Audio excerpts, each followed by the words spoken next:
Voilà, eh bien, il est 18h06, les derniers sont arrivés, enfin, il y en a peut-être encore qui vont arriver. C'est devant la Donc, classe que tu as. ah ben voilà, il y en a qui arrivent encore, voilà. Et voilà Anne qui vient de Paris, voilà. Bonjour de Strasbourg, bonjour de l'Essonne. Donc, bienvenue à tous. Je suis absolument ravie ce soir de recevoir David Le Breton, qui a écrit un livre magnifique, enfin que moi je trouve magnifique. Je me suis régalée en le lisant, qui s'appelle donc Éclat de voix. Voilà, une anthropologie des voix. Alors je ne sais pas si vous le voyez. Voilà. Et donc, je suis allée voir David Le Breton il y a un peu plus d'un an, je crois, pour déjà faire une petite interview audio. Et à ce moment-là, David, vous m'aviez dit que si un jour je faisais une conférence et qu'on ouvrait notre maison de la voix, eh bien vous seriez d'accord de venir nous raconter un petit peu votre travail sur la voix. Et voilà, notre maison de la voix existe depuis le mois d'avril, en fait, avec le confinement. Ça nous a donné l'énergie d'ouvrir notre maison de la voix. Et depuis, on fait régulièrement des conférences. Et donc, merci beaucoup d'avoir accepté d'être là. Moi, je vais m'occuper de la partie technique, donc d'accueillir tout le monde et puis voilà, de recevoir les questions. Donc, si vous avez des choses à raconter, vous pouvez l'écrire dans le chat. Et puis, eh bien, je vous laisse la parole. Très bien. Merci infiniment, Isabelle, de votre confiance, de votre invitation. Merci à toutes et à tous de m'écouter pendant l'heure qui vient, pendant le petit moment qui vient. Donc, je vous en suis reconnaissant. Je vous propose une sorte de balade anthropologique autour de la voix, puisque la voix est un sujet immense et magnifique. Donc, j'ai pris simplement quelques jalons d'analyse. Je donnerai d'abord quelques éléments anthropologiques sur une généralité, sur des généralités qui concernent la voix. J'évoquerai ensuite la voix dans la vie quotidienne, l'importance qu'elle revêt. Je dirai aussi quelques mots sur la voix perdue, notamment dans la laryngectomie, hein, ces hommes ou ces femmes qui n'ont plus la possibilité d'émettre une voix à travers leur bouche, à travers leur souffle. Et donc, on verra comment ce sont des formes de, de destruction, ou en tous les cas de dépersonnalisation, de déshumanisation pour ces hommes ou ces femmes, un peu à la manière d'une défiguration. Et d'ailleurs, dans le livre, l'une des thèses que je défendais était que le visage et la voix sont vraiment les deux matrices de notre rapport au monde, de notre rapport aux autres. C'est évidemment à travers notre visage et notre voix que nous sommes reconnus par les autres, que nous sommes identifiés et que nous existons également pour eux. Et puis je terminerai mon propos par l'enveloppe maternelle de la voix éternelle en quelque sorte de la mère qui nous accompagne au fil de nos vies, même quand elle n'est plus là. Et j'évoquerai à cet égard quelques exemples venus de la littérature. Je pense que je vais parler à peu près 3/4 d'heure. Je vous propose ensuite, comme Isabelle l'a dit, un temps d'échange. Je pense que nous n'irons pas trop au-delà de 19h15, 19h30 au maximum. Je pense qu'il vaut mieux rester dans le plaisir de l'échange plutôt que dans des formes de saturation. Et j'ai toujours pensé d'ailleurs qu'il valait mieux être dans la frustration que dans la saturation. Mais avant de commencer vraiment mon propos, je voudrais vous dire évidemment ma difficulté de parler, non pas en face de vous, mais de parler devant un écran et avec vos visages minuscules qui sont en haut de mon écran. Je pense que c'est difficile justement pour ma propre voix d'ailleurs d'exister sans vos visages. Je pense que finalement je suis un orateur ou un enseignant qui a absolument besoin du visage des autres et sur le visage des autres, je sens la résonance de mes propos et donc ma voix s'ajuste en fonction de ce que je lis sur les visages. Et là, je n'ai pas vos visages devant moi, donc je pense que ma voix perd une bonne part de son énergie et de son épaisseur, de son grain, comme dirait Roland Barthes. Voilà, donc je commence mon propos, pardonnez-moi de lire mon texte, mais là aussi c'est un peu dire, la rançon de ces communications à distance où l'on ne voit personne. J'aime bien, quand je fais une conférence, avoir des moments d'improvisation, des moments de balade, des détours en quelque sorte, mais là, c'est vraiment trop compliqué. Je préfère m'appuyer sur mon texte. Une anthropologie de la voix consiste dans ce paradoxe de ne plus écouter la parole, mais la qualité de sa formulation, ses vibrations sonores, affectives, ses singularités. Non plus donc s'arrêter sur le sens des mots, mais sur la tessiture de la voix. Détachée de la parole, la vocalité se donne comme émission subtile d'un corps. Elle nous touche, elle nous bouleverse ou elle nous irrite. Elle est d'emblée un lieu de désir ou de méfiance. Objet de fantasme, elle suffit parfois à susciter l'amour ou la haine envers une personne inconnue, entendue seulement à distance, à la radio ou au téléphone. Aucune science n'en épuise l'interrogation, même si l'acoustique, la phonétique ou la linguistique essaient de la résorber dans leur savoir. Elle fuit de partout, elle ne se laisse pas circonvenir. L'émotion liée à l'écoute d'une voix ne tient pas à ses propriétés acoustiques, mais à son impact sur le désir de celui ou de celle qui écoute. Il en va de même du visage, les deux éléments les plus intimes, les plus singularisés de l'humain, et ceux qui se dérobent le plus. En donnant chair au langage, la voix le donne à entendre. Quand elle disparaît, la parole s'efface aussi, car elle n'existe pas sans la voix qui lui donne corps. Pourtant, cette voix est volatile. Elle ne connaît en apparence aucune frontière, même si, sans moyen technique pour l'amplifier, elle ne porte pas très loin.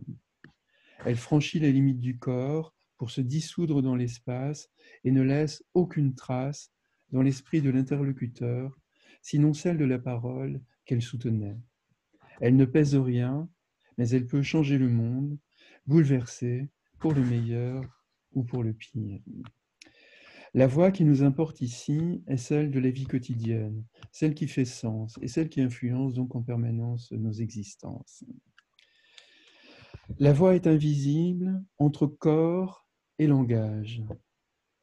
C'est la part du corps dans l'émission de la langue, mais c'est une part en même temps immatérielle et pourtant audible.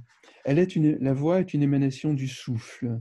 Elle est l'entre-deux du sens et du son. En perdant sa respiration, l'individu perd sa parole. Le souffle qui alimente la voix est souvent associé à l'esprit, comme par exemple dans l'hébreu roua, le latin animus ou le grec pneuma ou psyché. Mais tout orateur, tout comédien, tout enseignant, c'est la fatigue qui naît peu à peu de l'usage prolongé de la voix. Si elle est faite de souffle, elle implique la mise en jeu du corps tout entier. L'humain ne dispose d'aucun organe destiné directement à la production vocale.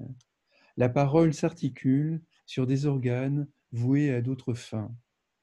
Elle est sans lieu, détachée du corps, même si elle y trouve sa source. Elle est corps sans organes, corps subtil, flottant autour de la chair, émanation sensible d'un souffle venant des poumons qui fait vibrer les cordes vocales. La voix s'écrit toujours au pluriel, comme pourrait s'écrire aussi le visage, et comme s'écrit le corps, car en effet, si la voix est toujours singulière, elle n'est jamais univoque au fil du jour et du temps pour le même individu. Elle est modulée par les circonstances, les émotions, les interlocuteurs, l'âge, etc. Elle ne se donne pas seulement par la parole, elle se décline au fil du jour ou du temps et selon les circonstances, à travers cris, chuchotements, enrouements, sanglots, gémissements, toux, rires, éructations, vociférations, chants, fredonnements, etc., etc. Notre voix donc est un pointillé de la vie quotidienne, l'un des pointillés de la vie quotidienne que jalonnent les rencontres, les appels téléphoniques, les onomatopées, les soliloques, les chants aussi entonnés dans la solitude ou avec les proches. À tous égards, la voix est une respiration du quotidien, inorganique, aérienne, insaisissable. Elle accompagne l'individu toute son existence, signe éminent et singulier de sa personne, de la naissance à la mort, du premier cri de l'enfant au dernier soupir du vieil homme ou de la vieille femme. Sa voix aura été un lien essentiel avec les autres, un instrument de sa reconnaissance. On prête peu d'attention dans la vie quotidienne à la voix, car elle se dissout dans les significations qu'elle porte. L'écoute de la voix est en principe une écoute de la parole, sauf si elle s'enraye, si elle se casse, si elle devient aphone, si elle témoigne d'une intonation inattendue, d'un accent particulier, d'une maladresse d'articulation, ou encore si elle n'a pas été entendue depuis longtemps, ou si elle suscite une émotion, un désir. Au fil d'une conversation, la voix est rompue par des échappées belles, des fous rires, des cris, des balbutiements, des ruptures de paroles faisant sens à un autre niveau qui amène à une attention soudaine sur ce qui d'ordinaire glisse dans l'inaperçu. On oublie la voix des proches, sauf si elle nous vient de loin. Ainsi, par exemple, Michel Ragon découvre la voix de sa mère la première fois où il l'entend à distance, au téléphone. Il est surpris notamment de son accent, auquel il n'avait jamais prêté attention. Je cite Michel Ragon qui écrit « Mais cet accent que je connaissais depuis ma naissance, cet accent qui était celui de ma langue maternelle, je ne l'entendais pas lorsque je la voyais parler. Je ne l'entendais pas parce qu'il m'était naturel. Il ne m'apparaissait qu'à travers l'anonymat de l'écoute téléphonique. Je ne voyais plus alors ma mère, je ne percevais plus que l'accent. » Fin de citation. Dans l'ordinaire des rencontres, la voix se fait le plus souvent transparente. Quand l'échange se coule dans l'évidence, elle disparaît de l'attention car elle est perçue comme accessoire au regard de ce qu'elle énonce. Elle dure le temps de son émission et quand elle se tait, il n'en reste rien, sinon une mémoire ou un enregistrement. Comme un geste ou un mouvement du visage, la voix n'existe que dans l'éphémère. Elle joue un rôle ingrat dans la communication, elle porte la parole et donc le sens, mais elle s'efface dans sa réception. Le verbal supplante alors le vocal. Pourtant, celui-ci ne disparaît jamais tout à fait. Il possède sa sphère de souveraineté. S'arrêter un moment à l'écoute de sa propre voix prodigue aussi un agrément, une jubilation de jouer avec sa matière sonore. Seul ou en confiance avec les autres, il est courant de chantonner, de fredonner, d'émettre des sons inintelligibles, mais qui sont un commentaire intime sur une situation affective particulière. La voix fait tout un monde. On parle parfois tout seul. Le plaisir de dire aussi un texte à voix haute ou de donner la lecture à un autre en atteste.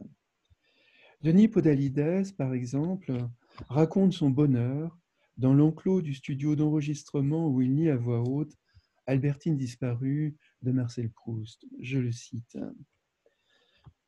Enfermé de toutes parts, je lis les pages d'un livre. Le monde est un livre. Les vivants, les morts, les temps sont le livre. Passer les frontières, rien ne me rappelle à l'autre monde. Je n'y suis plus personne. Attention, protection silencieuse, séparée du dehors, du dedans de moi, nacelle ou bathyscaphe, immersion, ascension, nous descendons, nous montons. La voix représente les mots écrits et lus, parfaite existence.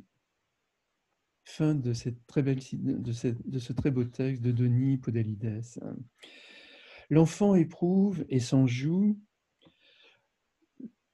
L'enfant éprouve et s'en joue comme d'une matière ludique à sa disposition de cette voix. Parfois, au fil du quotidien, dans la solitude ou la connivence amoureuse, ou avec un enfant, il est difficile de ne pas s'abandonner à émettre des sons sans suite ni sens, qui donnent seulement une tonalité sonore à l'instant. L'individu s'abandonne à sa voix et donne libre cours à une affectivité qui s'accomplit dans cette dimension sonore, éventuellement totalement détachée du sens. La vie quotidienne est immersion dans un univers de voix à travers les conversations ou les paroles émises au sein, par exemple, de la famille, du quartier ou de l'univers professionnel. Cette omniprésence des voix qui peuplent les lieux de sociabilité se redouble de celles diffusées par les télévisions, les radios, les haut-parleurs, voix angéliques, sans corps, sans visage, coupées de toute dimension signifiante et vouées à occuper les lieux, à lutter brutalement contre le risque d'un silence devenu de plus en plus intolérable. La voix, sous la forme notamment de la chanson, se transforme en donnée d'ambiance pour rassurer les usagers des espaces publics. Elle se mue en une dimension purement fatigue, c'est-à-dire uniquement de contact, sans aucune signification. Elle se mue donc cette voix en une dimension purement fatigue de la communication, au rappel sans fin que chacun existe, puisqu'il est devant l'écran et environné de sons, fût-ce ceux de son baladeur, enveloppé comme d'une pommade sonore, inlassablement passé sur les angoisses contemporaines. La parole est l'élément dans lequel se déroule la vie quotidienne.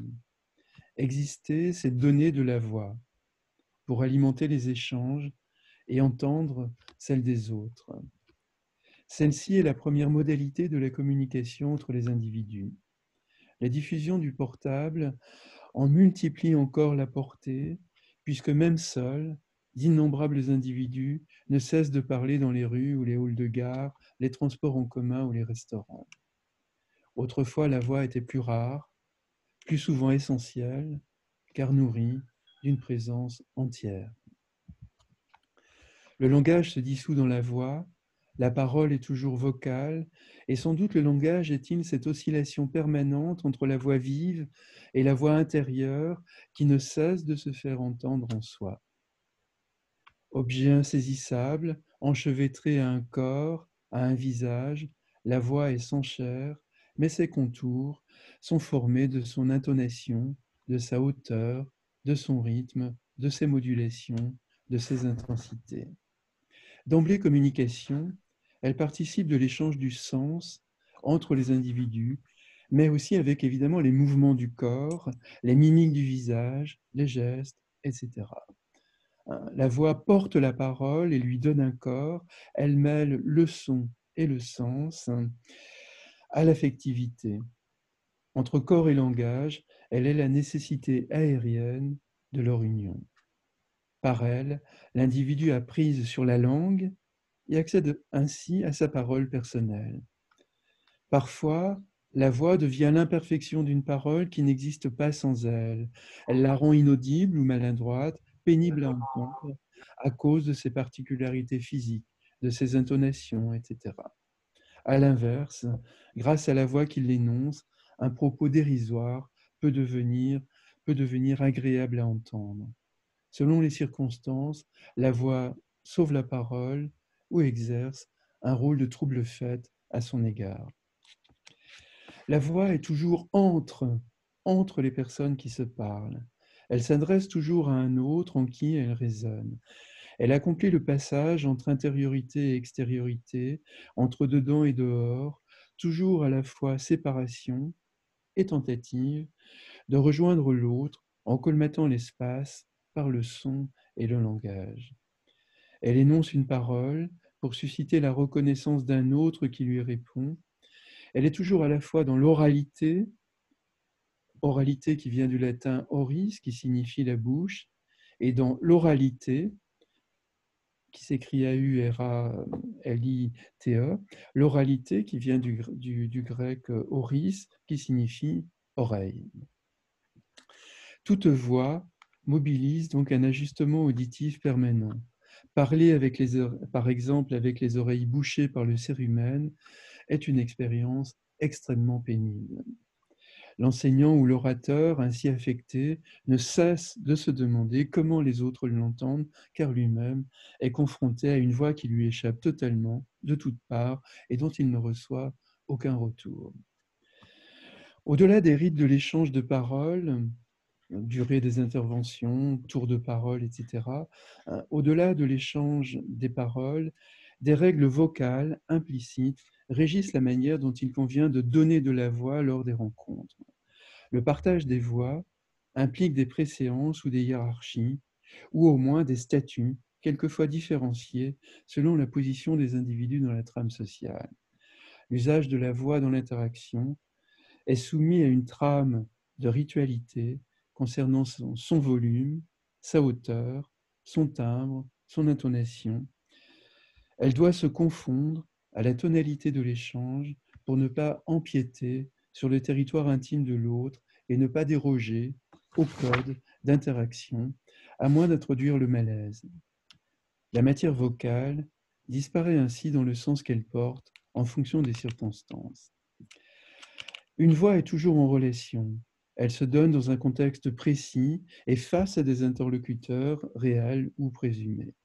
L'individu ne possède pas la même voix s'il enregistre un message ou s'il parle seul dans sa chambre. De même, s'il pense soudain que quelqu'un l'écoute derrière la porte, chacun de nous dispose d'innombrables voix à l'intérieur d'un spectre unique. S'il parle à son médecin ou au vendeur du kiosque à journaux, à un enfant ou à une personne âgée, à un supérieur hiérarchique ou à l'un de ses subordonnés, s'il s'adresse à sa compagne ou à ses enfants, s'il vit en couple, un moment d'intimité heureuse ou un conflit, si son fils a 5 ans ou 18 ans, etc., etc. À chaque fois, donc, nous parlerons avec des voix différentes. D'infimes variations ne cessent ainsi de se décliner, qui font à la fois son unicité et ses modulations particulières. Cette ligne sonore qui se module au fil d'une vie traduit la pluralité des personnages que nous sommes tout en demeurant la même personne.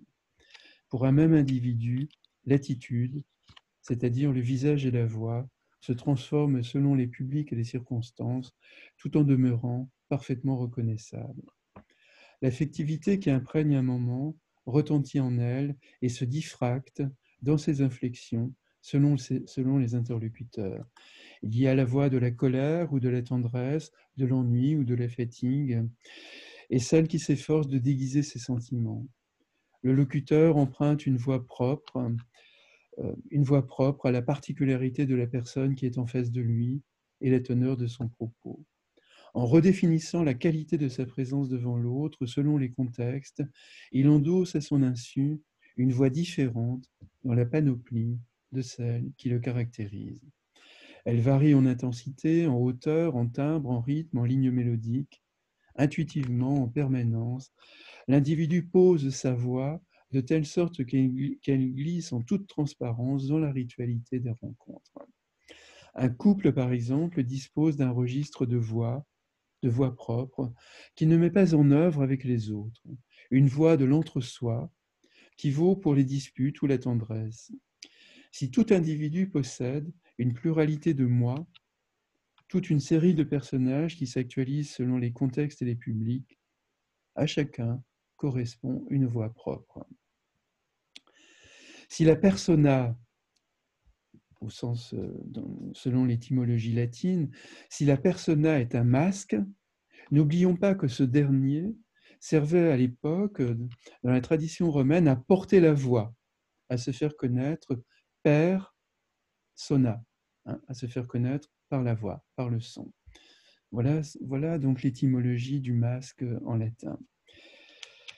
Le mi-dire de la voix est ce qui s'entend le plus.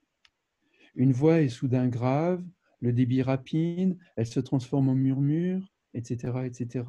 Elle ne s'arrime plus au rituel à cause d'un trouble du locuteur qui bafouille, qui bégaye, qui hoquette. Sa voix lui échappe, sa voix déraille.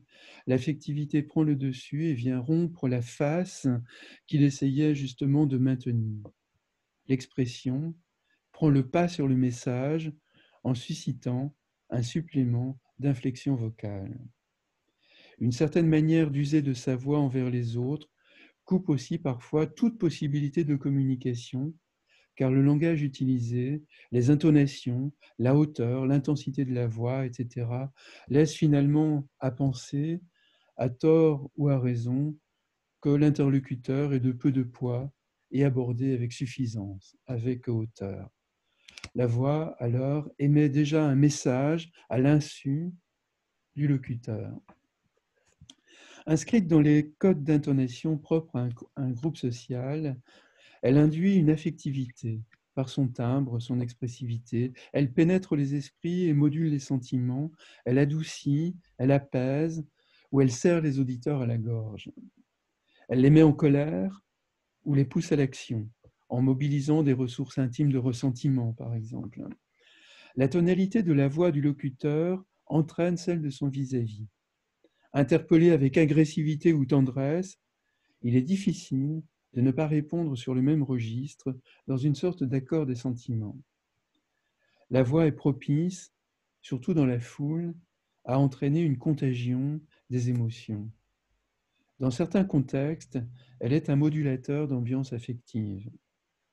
Là où pèse une menace, si elle ne calme pas le jeu, elle risque fort d'induire la peur ou l'angoisse. Le médecin, par exemple, qui annonce un diagnostic d'une voix douloureuse, renchérit sur la gravité de ce qu'il dit et emporte contre son gré le patient dans une émotion que ce dernier aurait pu contrôler. Il procure un sentiment d'irrémédiable qui n'est pas de mise. À la différence, par exemple, du médecin qui annonce le diagnostic d'une voix calme, en donnant ainsi le sentiment qu'il reste une chance. Toute voix est déjà une signification.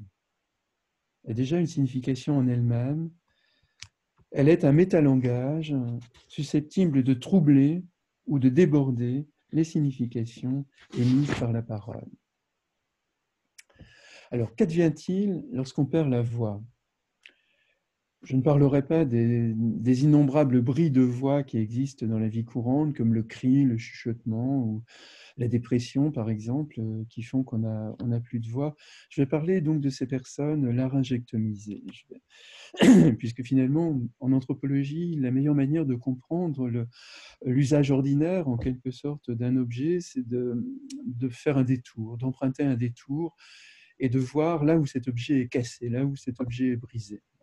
Je crois qu'on ne comprend jamais mieux l'importance du visage que quand on réfléchit à la défiguration, par exemple. Il en va de même quand on veut réfléchir sur la voix. Il faut réfléchir à ces personnes qui n'ont plus de voix ou qui ont une voix maladroite. D'un robot ou d'un animal qui mime l'humain, on dit parfois « il ne lui manque que la parole ». Mais pour certains hommes ou femmes, la parole est absente, non par intention, mais parce qu'elle leur a été arrachée par les circonstances ou la maladie. Que deviennent-ils quand ils ont perdu voix au chapitre ? Si la parole est le lieu primordial de la relation à l'autre, perdre l'usage de sa voix traduit le retrait hors de l'élémentaire de la vie ordinaire et porte l'individu en porte-à-faux avec le lien social à cause de la difficulté à se faire comprendre. En se privant de la possibilité du langage, il est sans voix, au sens littéral du terme. La personne se trouve comme amputée. À tout moment, elle découvre son déficit pour demander un renseignement dans la rue, acheter son pain, répondre au téléphone, répondre à une sollicitation. La perte de la voix donne à l'individu le sentiment de disparaître lui-même, de ne plus être entendu, dans tous les sens du terme. Il est jeté à la périphérie du lien social et exposé à l'imprévisible des réactions des autres à son égard. La laryngectomie totale est un traitement radical du cancer du larynx, une ablation de l'organe phonatoire qui laisse un trou définitif au niveau de la gorge afin que l'individu puisse respirer. Mais en même temps que le larynx, l'opération ampute la voix. Et certains patients, d'ailleurs, ne peuvent se résoudre à l'opération, même si leur existence est en jeu. Perdre sa voix est aussi l'équivalent d'une mort symbolique. Cette amputation prive l'individu de sa pleine identité personnelle et sociale. Elle le métamorphose en un être problématique qui doit apprendre à apprivoiser le regard des autres et à vaincre leur prévention à son égard, et retrouver ainsi un usage éventuel de la parole à travers une voix qui s'est profondément transformée. La personne laryngectomisée ne se reconnaît plus. Son existence bascule entre un avant idéalisé et un après déprécié, même si la survie en est la clé. Mais une survie à quel prix pour un certain nombre de ces hommes ou de ces femmes? La personne se sent dégradée par sa situation, ayant perdu l'un des caractères essentiels de son humanité. Certaines personnes vivent leur trachéostome comme une obscénité et préfèrent se retirer dans le silence plutôt que de mettre la main à leur cou pour émettre une voix ésophagienne. Les relations de couple sont souvent ébranlées. En perdant son souffle, dans sa bouche ou son nez, la personne laryngectomisée embrasse, par exemple, sans air. Les liens sont étroits dans le sentiment de soi entre le visage et la voix. On pourrait dire d'une personne laryngectomisée que sa voix est défigurée et qu'elle doit accepter de vivre ainsi. Je vais vous donner quelques témoignages de personnes qui ont été laryngectomisées pour dire leur détresse, même si elles ont survécu à leur cancer, mais le prix est très très lourd à payer pour beaucoup d'entre elles. La personne laryngectomisée ne se reconnaît plus. Voilà par exemple ce que dit un patient. Je le cite, une phrase assez terrible. Je m'attendais à quelque chose de difforme, mais cette intervention, c'est une catastrophe. C'est Hiroshima, Trafalgar, tout ça réuni. Mais il faut vivre avec. Je ne suis plus un vivant, mais un rescapé. Une autre personne, c'est un homme qui a la cinquantaine, dit « J'étais arrivé un peu la fleur au fusil. Et le premier soir, premier choc. Dans la salle de restaurant, mon image renvoyait à 90 exemplaires. Je découvrais ce que j'avais toujours voulu cacher consciemment ou inconsciemment. J'étais un mutilé. Et j'ai pris ça comme une grande claque dans la gueule, ce qui certainement n'a pas été sans conséquence quant à la rééducation. Une seule issue pour chasser cette seule image, la rééducation, rien que la rééducation, toute la rééducation. Certaines personnes donc vivent en effet leur trachéostome comme une obscénité et préfèrent se retirer dans le silence plutôt que de mettre la main à leur cou pour émettre une voix ésophagienne. Ainsi, par exemple, de ce maraîcher, je le cite. « J'ai repris mon travail, mais vous comprenez bien que je ne peux pas mettre mon doigt là, et il montre l'orifice, en donnant une salade à mes clients. Ils iraient s'approvisionner ailleurs. » Fin de la citation. Je vais vous citer l'écrivain Georges Perros qui a vécu sa rééducation pour accéder à une voix ésophagienne comme une tragédie personnelle. Donc, la personne laryngectomisée utilise ses éructations pour sonoriser sa parole, puisque le larynx est désormais dans l'impossibilité de le faire. Cette voix s'acquiert en quelques mois, mais elle est beaucoup moins efficace, évidemment, que la voix laryngée. Elle a une tonalité grave et elle manque d'élégance dans la vie courante. Et donc, cet écrivain breton, Georges Perros, évoque son expérience douloureuse à cet égard. Je le cite dans son journal. Il dit « On me donne à lire, à rôter des pièces de Molière que je connais par cœur. C'est vraiment dinguet, mais je les déçois. Il n'y a pas grand-chose à tirer de moi. Je n'ai pourtant pas l'air trop con, mais pas fichu de rôter comme il faut. Franchement, principe essentiel, je ne suis pas seul. Certains vont très vite en besogne, ils rotent avec une jouissance enfantine. Voilà de futurs réintégrés. Je ne suis pas doué. Les infirmières me disent pas motivé. Quelques anciens viennent nous rendre visite pour l'exemple. La bonne parole. Voyez, tout est redevenu normal. Utilisation parfaite de cette parole ésophagienne. Mais si l'acquisition d'une voie de substitution réconcilie les uns avec leur existence, d'autres, à l'image de Georges Perros, continuent à se sentir totalement en porte-à-faux. En porte-à-faux. Voilà ce que dit aussi Georges Perros. Je n'ai plus peur de mourir. C'est comme si c'était déjà fait, hélas.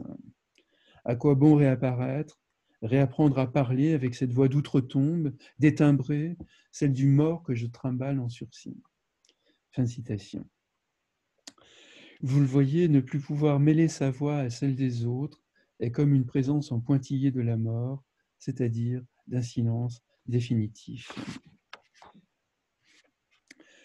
Pour terminer mon propos sur une note plus heureuse, donc je vais évoquer ce que j'ai appelé dans le livre l'enveloppe protectrice de la voix, mais on va voir que c'est très souvent aussi la voix maternelle qui nous a, voilà, le premier visage finalement, c'est la mère, et la voix éternelle qui nous accompagne toute notre vie, c'est aussi la voix maternelle. Mais d'abord, je vais commencer par être un peu plus général. Et dans ce temps de confinement, justement, c'est l'importance de la voix, puisque souvent avec des proches qui sont loin, si on peut dire les choses ainsi, il ne reste plus que la voix. Mais en même temps, cette voix, elle est essentielle pour maintenir le contact, puisque le contact, ce n'est pas, contrairement à ce que beaucoup croient, le contact physique ou de toucher l'autre. Le contact, dans la langue, ça renvoie à la relation, à la qualité de relation avec les autres. Et donc le contact, ça passe autant par la tactilité que par la voix. Et notre voix, évidemment, elle n'est pas amputée par le confinement. Elle peut traverser même les continents. Alors, dans ce contexte de peur, dans un contexte de peur, une voix assurée prodigue l'apaisement et donne à celui qui a perdu ses repères un appui pour repousser l'adversité. La voix est une instance de passage, un objet transitionnel, comme pourrait dire Winnicott, qui assure l'échappée belle hors de la liminalité, hors de cette situation d'entre-deux donc dans laquelle nous sommes plongés. Grâce à elle, grâce à la voix, le franchissement pénible de cet entre-deux peut connaître une issue heureuse. Avec Ulysse, mais Homère est toujours là aussi pour nous accompagner, avec Ulysse, la voix lève l'irréversibilité de la mort quand Nausicaa arrête l'hémorragie qui vide le sang d'Ulysse en murmurant des phrases douces à son oreille. C'est une magnifique métaphore de la thérapie à distance ou de l'échange à distance. Je répète ma phrase parce que je me suis peut-être un peu embrouillé en la lisant. Avec Ulysse, la voix lève l'irréversibilité de la mort quand Nausicaa arrête l'hémorragie qui le vide de son sang en murmurant des phrases douces à son oreille. Si une présence auprès d'une personne souffrante témoigne d'une qualité qui la déborde, elle lui procure une enveloppe rassurante, une peau qui fortifie celle qui est atteinte dans son contact avec le monde. La qualité d'une voix a souvent plus d'effet que son contenu en matière de calme, d'apaisement. Une voix est pénétrante, caressante, rassurante, elle est un baume. Elle peut être aussi, bien entendu, dans d'autres contextes, tranchante, grinçante, pénible, mais toute voix possède un impact sur le monde, un effet physique pour le meilleur ou pour le pire. La voix familière induit même la lumière qui chasse l'obscurité du sens dans laquelle se débattait l'individu, comme le signale le petit garçon de 3 ans, évoqué par Freud dans ses 3 essais sur la sexualité. Cet enfant de 3 ans est couché dans une chambre sans lumière. Il appelle sa tante et lui demande de parler. Je cite Freud. « Tante, dis-moi quelque chose. J'ai peur. Il fait si noir. » Et la tante lui répond. « Mais à quoi cela te servira-t-il puisque tu ne peux pas me voir ?»« Ça ne fait rien, dit l'enfant. Du moment que quelqu'un parle, il fait clair. » Magnifique.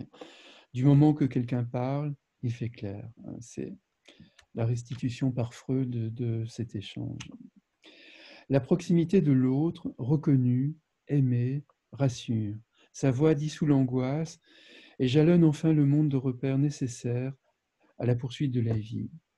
De même, l'enfant, toujours chez Freud, de même l'enfant qui jette la bobine en s'exclamant en allemand fort et qui la ramène en disant da, par le mouvement des mots et de la voix, et donc pas seulement les mouvements de la bobine, par les mouvements des mots et de la voix, il exorcise l'absence de sa mère et préfigure son retour. Il reprend le contrôle d'un événement qui lui échappe et simultanément, il se rassure. Tout un univers d'émotions passe à travers la voix en une sorte d'autosuggestion.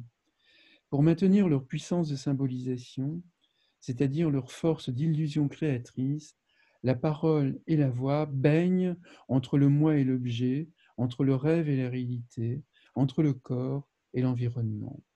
Elles rejoignent l'expérience culturelle. La voix de la mère ou des personnes de son entourage est parfois un enrobement, un enveloppement. Elle porte et suscite son baume, le sens qu'elle véhicule et sa forme la font résonner au plus profond. Et de cela, donc, j'ai trouvé un exemple absolument magnifique sous la plume de l'un des plus grands écrivains américains contemporains, c'est William Styron, non pas dans ses romans classiques comme le, le titre m'échappe. Bon, enfin, peu importe, mais là, c'est dans le récit de sa dépression, dans un livre que j'ai trouvé absolument magnifique, mais absolument déchirant, mais que toute personne dépressive devrait lire malgré tout. Ça s'appelle Face aux ténèbres, chronique d'une folie, et ça raconte donc la plongée vraiment dans les ténèbres, en effet, d'un homme qui a tout pour être heureux, une immense reconnaissance à travers le monde, mais en même temps qui coule complètement. Et dans la scène que je vais vous décrire, William Styron a décidé de se tuer. Et sa compagne est montée dans la chambre, il s'attarde un petit peu, et puis là, il va vivre une expérience absolument bouleversante. Je vais reprendre mon texte pour ne pas m'embrouiller et pour faire les bonnes citations de William Styron. Donc William Styron est plongé au cœur d'une terrible dépression qui l'amène aux confins de la folie, avec de terribles crises d'angoisse, une tentation irrésistible de se tuer. Pendant des mois, vivre lui est un fardeau et une douleur permanente. Sa vie quotidienne est un enfer qui n'en finit jamais. Il est à bout de souffle et un soir chez lui, il décide de se tuer pour se délivrer enfin de ce tourment. Il prend machinalement une cassette vidéo pour regarder un film où joue une jeune comédienne qui tenait un rôle dans l'une de ses pièces. Les images défilent et montrent des personnages circulant dans le couloir d'un conservatoire de musique. Et au-delà des murs, dans l'une des salles, des musiciens répètent un passage de la Rhapsodie pour contralto de Brahms. Une voix jaillit et Styron est soudain emporté par l'émotion. Je cite William Styron, « Cette mélodie à laquelle, comme à toute forme de musique ou de plaisir, j'étais dans ma torpeur, resté insensible depuis des mois, me transperça le cœur comme une dague, et dans le flot de souvenirs rapides, je repensais à toutes les joies qu'avait connues la maison. Les enfants qui jadis gambadaient à travers les pièces, les fêtes, l'amour et le travail, le sommeil honnêtement gagné, les voix et le brouhaha. » Fin de cette première citation. Ce n'est pas la grâce d'une musique qui le libère de son envoûtement morbide, mais une voix revenue de son enfance, celle de sa mère, le chant maternel, qui constituait pour lui une enveloppe de sécurité et de confiance. Et il explique que le fait d'avoir échappé in extremis à la mort, là je le cite à nouveau, fut peut-être un hommage tardif que je rendis à ma mère. Ce que je sais en tout cas, c'est que durant ces ultimes heures, avant que j'entreprenne mon sauvetage, tandis que j'écoutais le fragment de la Rhapsodie pour contralto que jadis elle avait chanté un jour en ma présence, elle n'avait jamais cessé d'obséder mon esprit. Fin des citations de Styron. Vous voyez, la voix maternelle, conservée en soi, est une sauvegarde, un refuge pour ne pas mourir. Le mot maman, prononcé à voix haute, reste connoté d'une forte affectivité à tout âge de la vie. Après un accident, une séparation, un désarroi, un homme ou une femme peuvent ainsi évoquer leur mère, même si elle a disparu depuis longtemps. Des personnes âgées appellent leur mère au moment de mourir. L'impact symbolique de ce mot dans la bouche ne s'efface jamais.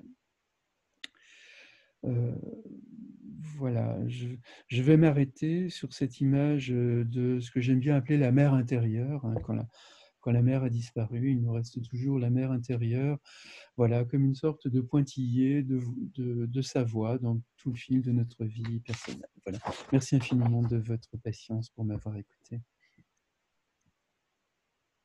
Merci beaucoup, merci. Bravo. Alors c'est vrai que c'est perturbant pour moi aussi de ne pas voir les visages, hein, parce que c'est vrai que le Zoom, c'est super, mais c'est encore mieux quand on voit les visages. Voilà, même si on n'entend pas vos voix. Euh, Est-ce que certains d'entre vous ont envie de dire quelque chose ou de poser des questions? Alors je vois qu'il y a la Belgique avec nous aussi ce soir.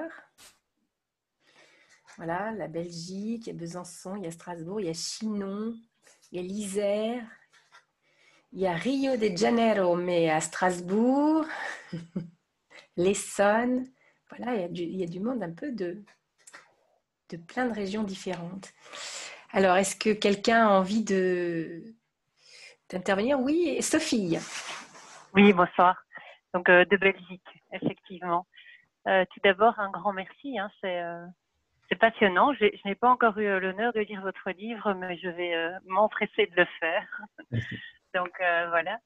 Il me passionne particulièrement parce que je suis sur un projet de livre justement depuis 2 ans qui touche à tout le lien entre la voix, la vie et la fin de vie. Donc, vraiment, je suis ravie d'être venue ce soir. Alors, un peu curieuse, j'ai envie de vous demander à vous. Donc, vous avez parlé de la voix de manière générale, mais pour vous, la voix, qu'est-ce que c'est? Pour vous, quel est le rapport avec votre propre voix? Si je peux me permettre de vous poser cette question. Merci de votre question. Oui, c'est une question troublante parce que finalement, tous mes livres sont partis aussi d'interrogations, d'un sentiment de porte-à-faux avec le monde. C'est pour ça que j'ai tellement écrit sur le corps, écrit sur le visage, avec cette difficulté de se reconnaître dans son visage, difficulté d'assumer son corps, de se sentir justement en soi, comme s'il y avait une différence entre soi et son corps. Et puis dans d'autres de mes livres, il y avait aussi cette interrogation, cette difficulté de coïncider finalement avec soi-même, d'être dans l'évidence de vivre qui fait justement qu'on n'a pas trop de questions à se poser. Et peut-être justement que l'anthropologie commence toujours avec ses fractures. Donc pourquoi j'ai écrit un livre sur la voix, ce qui pouvait paraître en effet un peu inattendu, parce que la plupart de mes livres portent soit sur le corps, soit sur les conduites à risque de nos jeunes, par exemple, ou sur la douleur également. Mais bon, la voix, c'était vraiment un sujet un peu insolite, d'autant plus que la voix, ce n'est pas le corps. C'est justement cette espèce d'entre-deux, entre le souffle et le corps. Mais ce mystère, justement, m'intriguait énormément. Et alors, donc, il y a tout un tas de raisons qui fait que j'ai eu envie d'écrire sur la voix. D'abord, le fait que j'ai eu moi-même énormément de mal à, à habiter ma voix d'une certaine manière, hein, que j'ai toujours été d'une timidité terrible quand j'étais petit, quand j'étais adolescent. Je dis parfois que j'ai réussi pendant toute ma scolarité à éviter absolument tous les exposés parce que j'aurais été absolument terrorisé de me retrouver devant les autres élèves des classes où j'étais. Mon premier cours, je suis devenu professeur, c'est le paradoxe, mais en tous les cas, mon premier cours, je l'ai évoqué, j'en ai pas très souvent parlé, mais bon, je l'ai évoqué il y a quelques semaines à la radio avec Zoé Varier pour son émission Une journée particulière. Mais je crois que cette première journée de cours restera à jamais gravée dans ma vie parce que pour la première fois de ma vie, j'allais devoir prendre la parole devant des étudiants. J'étais dans ma ville natale, d'ailleurs, au Mans, où il y avait une extension de l'université de Tours, hein, où j'avais fait mes études. Et l'université de Tours donc, avait créé une sorte d'îlot avec quelques enseignements, et notamment un enseignement en psychologie sociale. Et on m'avait demandé de faire les cours de sociologie pour cette promotion d'étudiants. Et sur le chemin de l'université, je portais mon corps comme un fardeau et je me demandais comment ma voix allait fonctionner. J'ai fini par vomir en cours de route et puis à me reprendre en main en quelque sorte. C'était l'épreuve de vérité, une épreuve majeure, où ça passe ou ça casse. Mais si ça ne passe pas, qu'allais-je aussi faire de ma vie d'une certaine manière. Bon, et finalement, heureusement, les étudiants ont été chaleureux, ça s'est merveilleusement bien passé. Je me suis rendu compte que finalement, je n'étais pas, je n'étais pas aussi ennuyeux que je craignais de l'être. Et puis, la reconnaissance des étudiants m'a donné voix, en quelque sorte. Voilà. Et puis, il y a eu d'autres expériences qui sont restées gravées en moi. J'ai connu un moment assez bref de dépression, dont je n'ai jamais compris la cause d'ailleurs, mais où ma voix était vraiment devenue... Je ne pouvais plus porter ma voix, d'une certaine manière. Mais en même temps, j'ai continué, en tous les cas, à donner les cours à la fac. J'ai renoncé, j'ai trouvé des prétextes pour ne plus donner très peu de conférences pendant toute cette période. Mais en tous les cas, j'ai continué à faire les cours, dont un amphi avec 300, 400 étudiants à l'époque. Mais c'était pour moi vraiment un fardeau terrible d'arriver là, de me demander d'ailleurs si ma voix n'allait pas se briser en cours de route. Est-ce que j'allais tenir pendant 2 heures devant tous ces étudiants? Et c'est une expérience qui m'a vraiment aussi profondément marqué. Heureusement, ma voix a toujours tenu, mais je sortais de ces cours absolument épuisé, complètement vidé, et je me précipitais dans mon bureau pour reprendre souffle également. Et puis progressivement, donc, je suis sorti de ce tunnel. Voilà. Et puis une autre expérience peut-être plus anodine, mais qui m'est restée marquée. Un jour, j'avais une conférence à Lyon et où j'avais les oreilles bouchées, mais je ne m'entendais absolument pas. Et donc, je ne cessais de demander aux collègues qui m'avaient invité, puis aussi aux étudiants, personnes qui étaient là dans l'amphithéâtre, mais est-ce que vous m'entendez? J'avais l'impression que personne ne pouvait m'entendre parce que moi, je ne m'entendais pas. Donc, je ne savais pas du tout si ma voix était au bon niveau, et c'était une expérience absolument terrible pour moi aussi.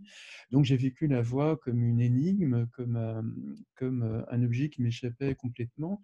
Et puis au-delà aussi, là davantage du côté du plaisir, je suis quelqu'un qui écoute énormément la radio et évidemment plutôt France Culture, imaginez, ou France Inter, pratiquement jamais les autres stations, mais donc j'écoute des stations de radio où la voix a énormément d'importance et où les producteurs ou les productrices des émissions ont des voix qui sont souvent très, très fortes, très chaleureuses, très, très enveloppantes.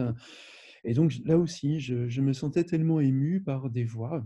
Par exemple, j'aime beaucoup la voix de Laura Dern, dont j'ai été souvent l'invité, ou la voix de Zoé Varier. Enfin, j'ai eu le bonheur finalement d'être invité par les productrices dont les voix m'avaient toujours énormément bouleversé. Et donc, tout d'un coup, voir leur visage et être à quelques mètres d'elles, c'était pour moi une expérience assez émouvante. Donc, j'avais aussi envie de comprendre pourquoi certaines voix nous émeuvent. Et parfois, certaines voix nous choquent profondément, nous déplaisent. Et j'aimais aussi interroger ce contraste entre l'image qu'on se fait de la personne derrière une voix et la confrontation à la réalité de la personne. Parce que là aussi, en étant souvent invité sur les chaînes de radio et en rencontrant des producteurs ou des productrices que je n'avais jamais vus, j'étais un peu étonné de voir que cette voix venait de tel visage. Donc mais parfois avec des contrastes absolument saisissants. C'est-à-dire que des voix que vous aviez trouvées merveilleuses, vous trouviez devant des gens, devant des visages vraiment complètement inattendus. Et pas forcément des gens d'ailleurs très sympathiques, ou à l'inverse, des voix qui ne vous paraissaient pas très, très séduisantes, vous trouviez devant des personnes bouleversantes. Bon, voilà. J'aimais bien interroger cet écart finalement entre la voix et la personne, la voix et le visage aussi. Merci. Merci.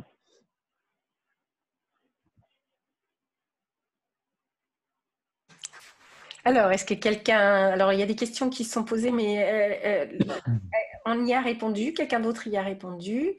Voilà. Est-ce que quelqu'un d'autre veut prendre la parole? Oui, Denise. Bonjour professeur, bonjour à tous. Bonjour, Professeur, je travaille dans le domaine de la communication et vous avez parlé un petit peu sur des émotions, des émissions en France. Je voudrais vous demander de parler un petit peu sur la question de la voix et l'identité. Et je dis ça par rapport aux moyens de communication, télévision, radio. Par exemple, au Brésil, la Rede Globo de télévision. Oui. C'est un réseau le plus grand du Brésil. Le siège est à Rio. Oui. L'accent de tous les journalistes doit être un accent carioca, un accent de Rio. Les journalistes qui viennent d'autre part du Brésil, ils font un travail de voix pour avoir l'accent de Rio de Janeiro. Je vois ça aussi dans les émissions en France, France 1, France 2. C'est très intéressant quand on écoute et on voit que les journalistes, s'ils n'ont pas le même accent, ils ont la même intonation. Ils parlent dans le même rythme. Et je vois ça aussi par rapport à des comédiens, à des acteurs brésiliens qui sont allés à Hollywood pour travailler aux États-Unis et qui font un travail de voix ils ne peuvent pas avoir un accent américain, mais pour faire l'accent brésilien, être le moins possible présent pour qu'ils puissent représenter, faire des différents rôles. Je voudrais vous demander de parler un petit peu sur cette question de voix et identité. La voix changer pour laisser une identité un peu plus à part ou changer la voix d'une manière professionnelle. Merci Denise. Alors, il y a tellement de choses à dire, évidemment, sur cette thématique. La voix, c'est évidemment le lieu, avec le visage, c'est l'un des lieux essentiels de notre identité, du sentiment de soi. C'est une matrice, évidemment. Et matrice, finalement, ça vient aussi étymologiquement de la mère. Donc, on rejoint un petit peu la fin de mon intervention, quoi. Donc, à travers notre voix, nous sommes reconnus par les autres, nous sommes identifiés. Mais c'est pareil pour le visage, d'ailleurs. Hein. On pourrait dire, à travers le visage et la voix, nous sommes reconnus, nous sommes nommés, nous sommes associés à un sexe, associés à un âge, associés à une qualité de séduction, à plein de choses de cet ordre-là. C'est-à-dire, donc, même quand on entend seulement la voix, comme d'ailleurs je l'évoquais par rapport aux gens de la radio, quand on entend une voix, on fantasme un corps, on fantasme un visage, on fantasme une présence. Et quand on voit un visage aussi, on s'interroge sur la voix d'une certaine manière. Et la voix aussi, elle nous accompagne dans la vie permanente, dans la vie quotidienne. Je veux dire, on peut tomber amoureux d'une voix. On peut haïr quelqu'un à cause de sa voix, non pas à cause de ce que cette personne a fait. Et les voix qui nous entourent sont les voix qui nous sont chères, justement, nos voix familières, les voix qui nous apaisent, qui participent aussi d'ailleurs de notre sentiment d'identité. Donc quand on perd la voix, évidemment, on perd sa place au sein du monde, on perd son statut, et puis les autres ne peuvent plus vous entendre. Et voilà, donc vous disparaissez. On devient d'ailleurs ces personnes sans voix, comme on dit en français, hein, les sans voix. Et il faut des porte-paroles qui sont autres que pour ces personnes sans voix. Alors bien entendu, dans l'univers de la communication, la voix joue un rôle absolument essentiel. Bien entendu, les gens du marketing ont très bien compris qu'il y a certaines manières de s'adresser aux clients, de faire la promotion d'une marchandise avec une voix traînante, avec une voix entraînante, en prenant la voix d'une jeune femme ou d'un vieil homme ou d'un enfant, etc. Évidemment, je ne vous apprends rien parce que vous avez travaillé là-dessus, mais il y a donc tout un travail aussi de formatage finalement pour cibler presque dans un champ de bataille, pour cibler une clientèle, et la voix est évidemment un outil majeur. Parce que si l'image, par exemple, d'un spot publicitaire n'est pas en résonance avec la voix de la personne qui le présente, il y aura un hiatus, il y aura un problème. Et donc, la marchandise ne connaîtra pas le succès qu'elle aurait pu avoir à travers cette synchronie de la voix et des images qui sont présentes, par exemple, dans un spot publicitaire ou sur une affiche. Sur une affiche, évidemment, il n'y a pas la voix, mais oui, l'affiche, c'est un petit peu différent. Je parlais davantage, évidemment, des spots de la télévision. Voilà. Et sinon, Denise, vous soulevez une autre question qui, moi aussi, m'a beaucoup... C'était l'une des raisons d'être de l'écriture du livre, par ailleurs. C'est que moi, j'ai grandi dans un milieu très populaire et mes grands-parents, par exemple, avaient un accent, mais c'était à Loé, hein, vous ne connaissez sans doute pas, mais en tous les cas, les Français connaissent Loé, l'univers rural, etc. Et je me souviens très bien de cet accent que j'écoute toujours avec bonheur, et souvent d'ailleurs, mais mon père ou ma mère, surtout mon père, ma mère était plutôt d'Angers, donc Angers c'est plutôt la belle langue, plutôt comme dans la Touraine, hein, c'est autour de la Loire, c'est les manières très élégantes finalement de parler la langue. Mais mon père avait grandi, donc mon père souvent émaillait ses propos de termes un petit peu pas argotique, mais de cet univers, de cette langue qu'il parlait quand il était enfant, donc avec un registre qui n'était pas celui de la langue française et qui est parfois très amusant à entendre, très rigolo, très en décalage en tous les cas. Et puis aussi avec un certain accent. Donc, et mon père aimait beaucoup prendre tout d'un coup l'accent des paysans de Loué, et puis voilà, nous faire rire de cette manière-là. Donc finalement, j'ai grandi, bon, moi j'ai parlé une langue, j'ai grandi au Mans, donc c'était pas grandi dans le terroir, dans un univers rural, j'ai parlé parlé plutôt un français standard, entre guillemets, à l'école. Mais en même temps, donc j'étais sensible à ce décalage entre une manière, une moyenne de la langue en quelque sorte, et puis des décalages à sa périphérie. Et puis en même temps, donc il y a ça, il y avait ce sentiment qu'aujourd'hui, finalement, cette langue du terroir n'existe plus.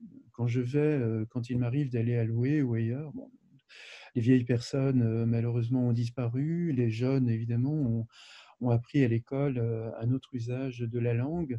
Ce serait pareil en Bretagne, d'ailleurs, ce serait pareil en Languedoc ou dans d'autres régions de France. Il y a beaucoup de mots qui ont disparu, beaucoup de ces langues populaires qui ont disparu. Mais en même temps, je ne cesse de les retrouver, par exemple au cinéma, puisque je suis un grand cinéphile. Je ne cesse presque tous les jours, surtout en cette période de confinement, presque tous les jours en plus. Je regarde un film, mais pas des films des blockbusters industriels d'aujourd'hui. Je regarde évidemment plutôt des films de l'histoire du cinéma. Et ce qui me bouleverse toujours, c'est d'entendre justement des acteurs français, par exemple, des années 30, 40, 50, des gens comme Jean Gabin, comme De Funès, ou même Belmondo, ou d'autres, ou Arletty, par exemple. Enfin, voilà, des grands acteurs du cinéma français qui parlaient avec un accent spécifique. Et cet accent n'était absolument pas gommé. Et quand on voit les films de Jean Renoir, par exemple, on voit d'innombrables manières d'articuler la langue. Quand on regarde un film français d'aujourd'hui, tout le monde parle exactement sur le même ton, avec le même formatage de la voix. Il n'y a plus du tout ces accents locaux, sauf quand on veut les folkloriser. Et là, la folklorisation de l'accent de l'autre, évidemment, ça joue à plein régime, avec notamment le Nord. Je ne me rappelle plus du titre de ce film avec Danny Boone, si ma mémoire est bonne, mais tout le film jouait justement sur cet accent très spécifique du Nord. Les Voilà, chichis, c'est c'est quelque exactement chose comme ça. ça. Oui, voilà, c'est le ch'ti. C'est le ch'ti. Ou alors, c'est Marseille. Et là, on joue évidemment sur l'accent marseillais qui a pourtant bien disparu. Un petit peu l'accent de Toulouse, voilà, de la Languedoc. Mais bon, c'est généralement un petit peu... ça a quand même énormément disparu de notre univers actuel. Et quand on allume quand on regarde la télévision ou même à la radio, il y a eu un formatage de la voix. Et un formatage terrible, évidemment. On a élagué, on a liquidé toutes les voix qui n'étaient pas standards. Alors au Brésil, ça s'est fait sous l'égide de l'accent carioca. En France, davantage sous l'égide, disons, d'un français un peu tourangeau, un peu angevin, enfin, la langue de Rabelais, la langue de Descartes. plus la langue de Descartes, évidemment, que la langue de Rabelais. Mais donc, voilà, on a rendu la langue puritaine, on a arrondi les angles, etc. Et aujourd'hui, tout le monde parle exactement de la même manière. Et on a perdu ce qui était justement l'un des bonheurs du cinéma, de la chanson, ou du voyage, tout simplement, de la rencontre avec les autres. Je me souviens que Jacques Lacarrière, par exemple, dans l'un des plus beaux livres de marche qui existent, hein, c'est Chemin faisant, Jacques Lacarrière écrit en 1970, enfin dans les années 70. Et Jacques Lacarrière raconte justement tous ces accents locaux, ces manières locales de parler avec un vocabulaire un peu spécifique. Ça n'a pas encore complètement disparu de la langue française. Aujourd'hui, malheureusement, il y a une standardisation des langues et ça fait partie de... Enfin, c'est l'un des points justement qui m'a beaucoup intéressé dans l'écriture du livre, de pointer cette espèce de normalisation de la voix, hein, de la voix et de la langue, parce que c'est aussi de la voix. Hein. J'ai parlé trop de la langue, mais c'est aussi de la voix, parce que quand j'entends la voix de Gabin ou de Arletty, par exemple, dans les grands films des années 30 ou 40, je me dis, mais plus personne ne parle comme ça aujourd'hui. Je n'entends plus la voix de mon grand-père, je n'entends plus la voix de mon père, etc. Ce sont plutôt des voix donc, qui sont toutes un peu sur les mêmes lignes mélodiques. Voilà, on a été expurgé en quelque sorte de nos voix d'enfance. Mais je crois que c'est un phénomène qu'on retrouve quasiment dans le monde entier, à cause de la médiatisation, enfin de l'importance comprise des médias, évidemment, dans nos sociétés contemporaines. Alors, Merci. Il y a Carole. Pour revenir sur ce que vous avez dit, quand vous avez parlé de l'annonce d'un diagnostic, est-ce que vous avez déjà eu l'occasion d'intervenir auprès de médecins, de soignants, d'accompagnants en EHPAD? Oh bah, oui, pas forcément en EHPAD, mais enfin, il m'est arrivé d'innombrables fois d'intervenir avec des médecins, avec des infirmières, avec des aides-soignantes, avec des soignants. J'ai d'ailleurs aussi longuement enseigné dans les écoles d'infirmières, dans les écoles de cadres infirmiers, quand j'étais plus jeune, en début de carrière. Et j'ai toujours défendu, évidemment, cette manière d'annoncer un diagnostic en accompagnant l'autre, en le soutenant, en l'enveloppant d'une qualité de présence, et non pas en lui assénant brutalement un diagnostic ou autre. J'ai toujours dénoncé ça. Je sais que malheureusement, de toute façon, ça continue, parce que j'entends... Encore récemment, on me donnait des exemples de médecins qui... Enfin, je sais pas, d'un médecin, par exemple, qui dit à une femme, vous avez le cancer, il n'y a rien à faire, etc. Qui le dit comme ça, brutalement, sans aucune préparation, voilà, donc avec une espèce de violence symbolique inouïe. Bon, mais je sais que ça existe malheureusement énormément parce que les médecins ne sont absolument pas sensibles à ça. Enfin, beaucoup de médecins, pas tous, hein, j'exagère, mais un certain nombre de médecins ne sont pas du tout sensibles à la qualité de leur présence auprès de leurs patients. Donc, ils ne font absolument pas attention à ce qu'ils appellent pourtant l'effet placebo. Et qu'est-ce que c'est l'effet placebo, justement? C'est ce que nous, en anthropologie, on appelle l'efficacité symbolique. Donc, efficacité symbolique, c'est l'efficacité du sens.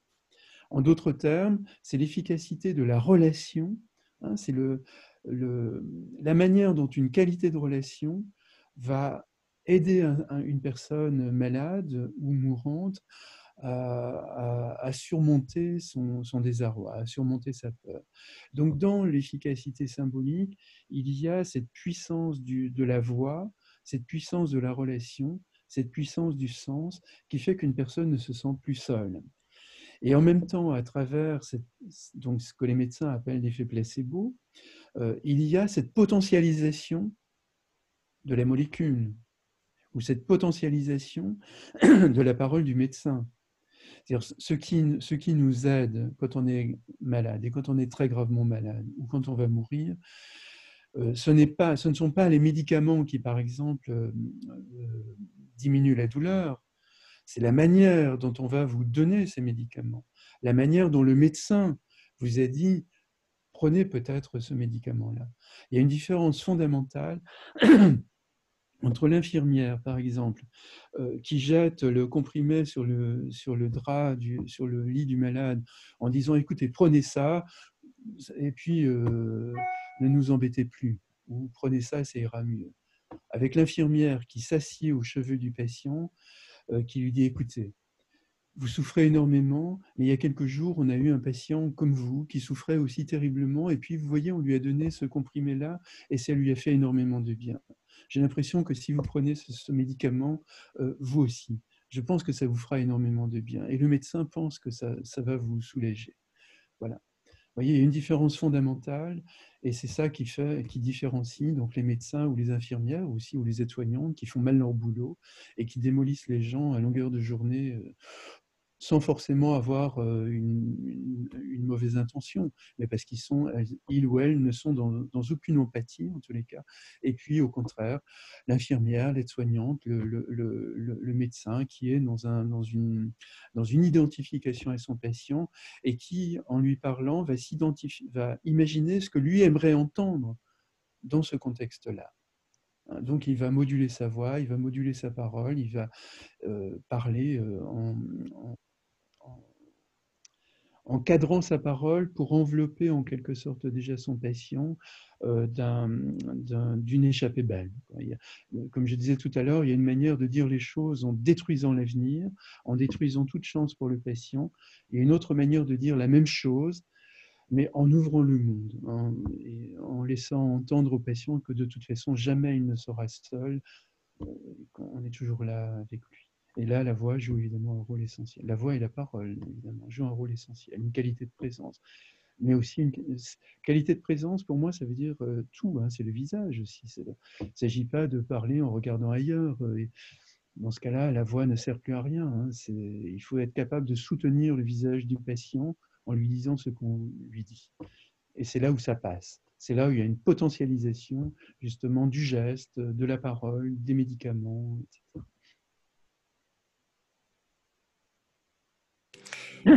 Merci. Est-ce que quelqu'un d'autre veut intervenir? Oui, Aline. Il faut mettre votre micro. Je peux essayer d'activer. Bon, c'est bon. Ah, activé. C'est bon. Vous avez la parole. Bonsoir monsieur, merci beaucoup. Je voulais vous communiquer que bon, moi je suis orthophoniste et je travaille beaucoup dans ce domaine de rééducation de la voix. C'est tout mon temps depuis des années, enfin, tout mon temps de travail. Et je voulais vous dire que j'avais lu votre livre là déjà il y a quelques années. Et pour moi, c'était vraiment un des meilleurs livres que j'ai pu lire sur la voix. Et il y en a beaucoup, hein, des livres sur la voix, il y en a vraiment beaucoup. Et ce que j'aime beaucoup dans votre livre, c'est l'aspect tout à fait transversal. Alors, c'est aussi votre domaine, hein, mais c'est quand même, il y a vraiment tous les aspects qui sont évoqués. Et je crois qu'il y a vraiment quasiment pas d'équivalent, enfin, dans ce que j'ai pu lire. Hein, j'ai pas tout lu non plus, mais donc merci pour ça. Et puis merci aussi pour ce que vous venez de dire, là, qui est vraiment plus qu'émouvant, quoi. Merci. Et qui porte particulièrement en ce moment, je pense. Et voilà, et c'est effectivement, c'est dans cet accord de la voix, des gestes, de l'expression, de ce qu'on met sous les mots. C'est dans cette harmonie et dans cette cohérence. Parfois, il peut y avoir un grain de disharmonie aussi, mais ça met du sous-texte, ça rajoute quelque chose. Enfin, en tout cas, merci. Je vous avais déjà entendu aussi dans d'autres colloques sur le visage. Enfin, merci pour votre travail. Merci infiniment. Alors, nous avons Elisabeth Périfonta qui prendra peut-être la parole tout à l'heure, qui est mon amie avec qui on a créé cette maison de la voix, qui nous a dit tout à l'heure, nous sommes sans voix, emplis d'émotions. Voilà. Et je l'avais pas vu tout à l'heure. Voilà. Donc je voulais vous le dire. Et il y a Servane qui vous demande, est-ce que vous pouvez parler du chant? Moi, parce que le chant, c'est pas vraiment mon univers finalement. Et la partie sur l'opéra a été la plus difficile pour moi à écrire d'ailleurs. Et c'était c'est Mathieu Vidard qui m'avait invité d'ailleurs 2 fois sur France Inter à dialoguer avec une cantatrice. Je me demandais ce que j'allais dire, je me demandais comment j'allais m'en sortir, mais c'est heureusement merveilleusement passé, bien passé. Mais je ne suis pas quelqu'un qui chante, je ne suis pas quelqu'un qui écoute énormément les chansons, sauf et Denis sera ravi parce que la seule chose que j'écoute, c'est finalement la bossa nova, c'est Vinicius de Moraes, c'est Tom Jobim, c'est Chico Buarque, etc. Mais je ne suis pas vraiment un homme de la chanson, de la musique. Et quand j'écris, d'ailleurs, très souvent, ce sont les voix qui m'accompagnent. C'est plutôt France Culture, de temps en temps, ou France Inter. Mais je ne travaille jamais avec la musique ou la chanson. Voilà, plutôt les voix m'accompagnent. Voilà. Mais sur le chant, il y a énormément de choses à dire. Hein. J'en ai dit pas mal dans le livre. Mais bon, je suis moins à l'aise là pour en parler parce que c'est moins mon univers. Merci. Est-ce que quelqu'un d'autre veut intervenir, a quelque chose à dire, à poser comme question? J'essaie de regarder toutes les petites photos, voir s'il y a des mains qui se lèvent. Ou... Non. Alors, est-ce que... merci infiniment. Je dérive un peu. Vous avez beaucoup écrit sur la marche. Oui. Pouvez-vous nous parler des analogies par rapport à la voix? C'est Marion qui nous pose la question. Oui. Voilà, je suis un peu embarrassé aussi pour vous répondre. On peut dire quand même que quand on marche, on est évidemment avec les autres qui nous accompagnent dans une voie paisible. On est j'ai l'impression qu'on a finalement une voix qui résonne davantage dans une sorte de cosmos. D'ailleurs, quand on marche, souvent on peut parler tout seul. Hein, ça peut m'arriver. On peut aussi. Il y a des gens qui chantent tout seul. Bon, c'est pas vraiment mon expérience, mais je sais que des gens chantent tout seuls, parlent. On peut parler aux arbres, on peut parler aux animaux, etc. Ça peut m'arriver de le faire même quand je suis tout seul. Donc, je crois que la voix, effectivement, est un peu s'éveille dans ce contexte obligatoirement paisible finalement, et dans un contexte également de félicité, en principe, sauf pendant le confinement, je veux dire, où on est parfois coincé. Oui, on ne peut marcher que comme moi à Shintigam, dans les grands ensembles, et c'est pas très réjouissant. Mais en tous les cas, quand on peut marcher, quand on a le choix de la marche, on est généralement dans des endroits merveilleux, agréables. Et donc, je pense que ça stimule la voix, et notamment la voix de nos proches aussi. Hein. J'ai souvent écrit ou dit que la voix la marche est un lieu essentiel de transmission, par exemple. Nous vivons dans des sociétés où le repas de famille tend à disparaître complètement et où les parents et les enfants tendent à se voir de moins en moins. Eh bien, la marche, c'est un moment intense de coprésence avec les enfants, avec des enfants avec leurs grands-parents, avec leurs parents, etc. Et d'ailleurs, c'est très curieux parce que cette thématique de la transmission qui passe par la voix est vraiment au cœur de la littérature ou du cinéma américain. Hein, la littérature américaine ou du cinéma américain, c'est une société qui est effectivement très marquée par les séparations, par le fait que des pères ne voient plus leur fils ou leur fille pendant parfois des années ou même des décennies. Et on a des très très grands textes qui sont des espèces d'éloges, enfin dans le sous-texte en tous les cas, qui sont des espèces d'éloges de la transmission par la marche. Le plus spectaculaire d'ailleurs, c'est Cormac McCarthy dans son livre apocalyptique là, sur le père et son fils qui marchent. Le titre m'échappe, je suis désolé de mes oublis, mais bon, c'est un grand classique de ces dernières années et un très beau film aussi. Voilà, donc la marche pour moi c'est un lieu de transmission, donc c'est un lieu de la parole, la marche donne une sorte d'écrin, je dirais, à la parole. Parce qu'on est aussi dans l'écoute d'ailleurs, hein. On est dans une disponibilité à l'autre qu'on a quand même beaucoup plus rarement dans la vie quotidienne. Alors ce soir, je reconnais aussi quelques comédiens, comédiennes qui sont là avec nous et qui donnent de la voix, qui prêtent leur voix, qui mettent en voix un certain nombre d'auteurs, de textes. Et ça serait intéressant de savoir comment vous avez ressenti donc ce que David Le Breton nous a dit ce soir par rapport à votre travail de mettre en voix justement, ou de prêter votre voix, ou de donner votre voix, ou de vous mettre au service d'un texte par votre voix. Voilà, je ne sais pas si l'un d'entre vous a envie de dire quelque chose. Je ne connais pas tout le monde, mais j'en connais au moins 2 ou 3 qui sont là. Anne, oui.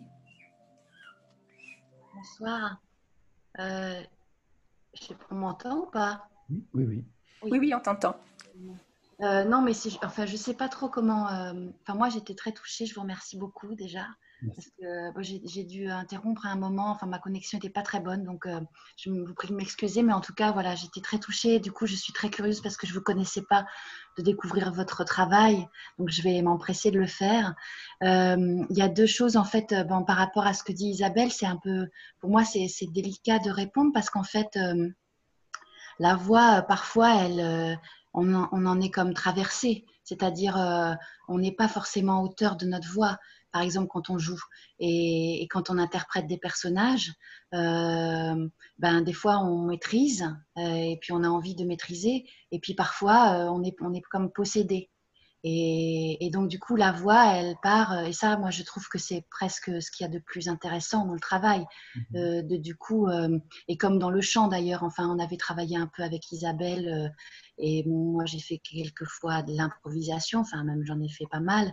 Et de tout d'un coup, se laisser partir et voir qu'il y a des choses qu'on peut exprimer ou qui sortent de soi vocalement, qui ne sont pas du tout ni ce qu'on attendait, ni ce qu'on se pensait capable de faire. Et ça, c'est quelque chose qui est très bouleversant et du coup qui ouvre. Enfin, vous parliez par exemple par rapport à l'identité ou par exemple par rapport oui, à des champs possibles de soi, tout d'un coup, comme si on était habité par plusieurs identités, quoi. Et du coup, d'avoir un autre imaginaire de soi, une autre vision de soi qui passe par l'incarnation d'autres personnages. Et l'autre chose sur laquelle je voulais rebondir, c'était par rapport aux soins que vous disiez tout à l'heure, parce que moi, c'est quelque chose qui m'intéresse beaucoup depuis que je pratique un peu le travail sur la voix. Je ne sais pas comment exprimer ça, mais disons que j'ai l'impression que le travail vocal peut aider à soigner. Enfin, ça a été le cas enfin, c'est le cas par exemple dans l'hypnose. Il y a beaucoup enfin, je pense que les gens qui travaillent dans l'hypnose travaillent beaucoup sur leur voix par rapport à ça, j'imagine. Enfin, je connais pas très bien qu'il y a aussi sans doute certaines cultures ou certaines pratiques dans lesquelles la voix intervient beaucoup. Enfin, je pense au chamanisme par exemple.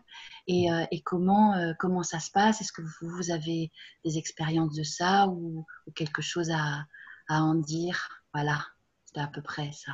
Merci Merci. encore. Merci.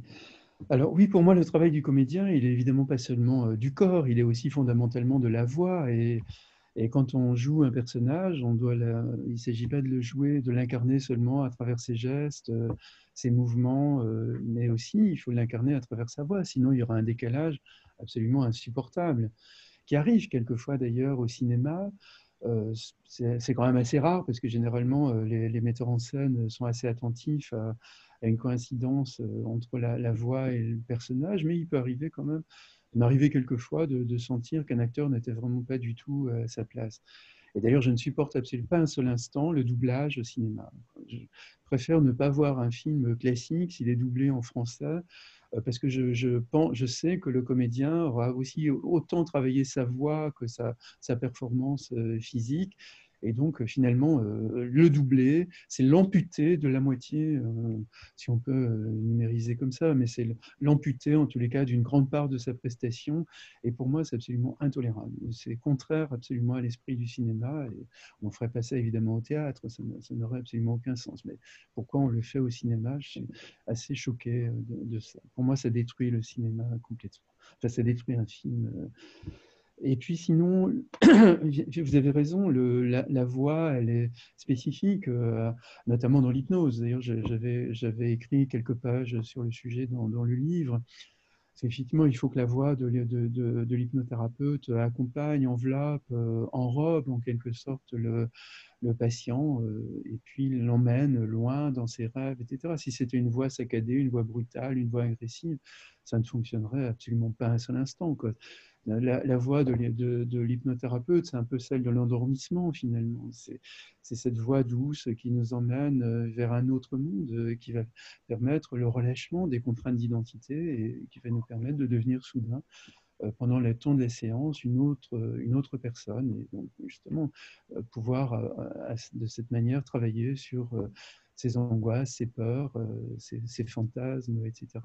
Je pense aussi que la voix des guérisseurs, de manière générale, la voix des chamans, etc., mais aussi la voix des psychologues, la voix des psychanalystes, doit être une voix aussi quand même assez... je manque de mots pour la qualifier, mais une voix enveloppante, je me répète un peu, mais une voix enveloppante, une voix enrobante, mais une voix en même temps qui reste séparée, entre guillemets. Il ne s'agit pas de se fondre à l'autre, parce que dans ce cas-là, on perd absolument tout impact thérapeutique. Il faut ce mélange alchimique de l'altérité et d'une extrême proximité. Voilà. Et donc, en ce sens, des voix douces, paisibles, des voix à l'écoute aussi, parce que même quand on parle, on peut donner le sentiment qu'on est à l'écoute. Je pense que c'est ça qui est un peu une sorte de structure anthropologique, finalement, de tous les métiers de soins ou de tous les, ou également au-delà des chamans, des guérisseurs à travers le monde entier. Merci. En tout cas, c'est des questions qui, moi, m'intéressent beaucoup par rapport à justement trouver comment le travail vocal qu'on peut faire de façon professionnelle ou ludique ou pour soi et tout ça peut voir, parce qu'il y a quelque chose comme ça qui se passe quand même quand on joue, quand on chante. Enfin, on sent quand même qu'il y a... enfin, en tout cas, quand ça se passe bien, il y a une forme de plaisir partagé et de réconfort et de chaleur, bon, qui manque beaucoup en ce moment, mais si ça manque autant, c'est parce que c'est très fort quand ça se passe. Et du coup, de comment des ponts peuvent être où des fils peuvent être tendus ou des ponts bâtis entre cette pratique artistique ou de plaisir avec une vraie démarche active pour les gens, quoi. Voilà. Donc, En fait, travailler sur la voix, donc travailler sur le chant, c'est travailler sur une matrice d'identité. Donc effectivement, la voix peut être une médiation pour, comment dire, pour accompagner, pour soulager, même des jeunes en difficulté, des jeunes en souffrance, etc. L'exemple qui me vient là, c'est plutôt sur le visage, mais c'est la même. Je l'ai dit tout à l'heure, visage et voix s'enchevêtrent en permanence, vraiment comme des matrices essentielles d'identité. Je pense au travail qu'avait mené peu importe, un psychiatre de la fin des années 50 avec des adolescents délinquants qui avaient une très très mauvaise image d'eux-mêmes, qui se pensaient laids, entre guillemets, c'est le vocabulaire de l'époque. Et donc le travail avait consisté à les filmer, à travailler, à les faire parler sur leur visage, etc. Et évidemment, au terme de quelques semaines ou de quelques mois, ces garçons ou ces filles retrouvaient une meilleure estime de soi, retrouvaient un goût de vivre. Il en va à mes yeux exactement de la même manière pour la voix. Travailler la voix, c'est travailler l'identité. Donc c'est la rendre plus... de se réconcilier avec soi. Oui. Merci beaucoup en tout cas. Merci. Merci Anne d'être intervenue et Elisabeth voudrait aussi nous dire quelque chose. Monsieur Le Breton, je vous remercie beaucoup. Je suis vraiment très émue d'être en face de vous parce que j'ai lu aussi beaucoup de vos livres et quand Isabelle m'a dit que vous participiez à nos conférences, j'ai été... je suis presque tombée sur ma chaise. Je me suis dit, ah bon, tu as réussi. Enfin, voilà. Donc, je suis vraiment très, très émue. Comme à chaque fois que je vous lis, et enfin, là, c'est pour moi la première fois que je vous entends, mais je ressens ça aussi souvent dans vos livres. Ça me parle vraiment beaucoup, et notamment ce que vous avez dit dans le travail du sociologue, si j'ai bien compris, où vous allez étudier un phénomène finalement presque en partant de son absence. Ça rejoint mon parcours parce que, en fait, moi, je suis venue à la voix par la surdité. Ah. C'est-à-dire qu'en tant qu'interne en ORL, pour plein de raisons, j'étais très malheureuse en tant qu'interne en ORL, et j'ai rencontré la spécialité d'audiophonologie, c'est-à-dire le bilan auditif du jeune enfant, l'accompagnement de la surdité dans une nouvelle voie, finalement, dans un nouveau type de communication. Et c'est finalement à partir de ce contact avec ces enfants et de ces adultes sourds que l'intérêt de la voix m'est apparu. Et c'est vraiment quelque chose qui est venu secondairement, alors que j'étais poussée depuis très longtemps par mon mari qui est un passionné d'opéra et que je ne comprenais absolument pas le plaisir qu'on pouvait avoir à aller à l'opéra.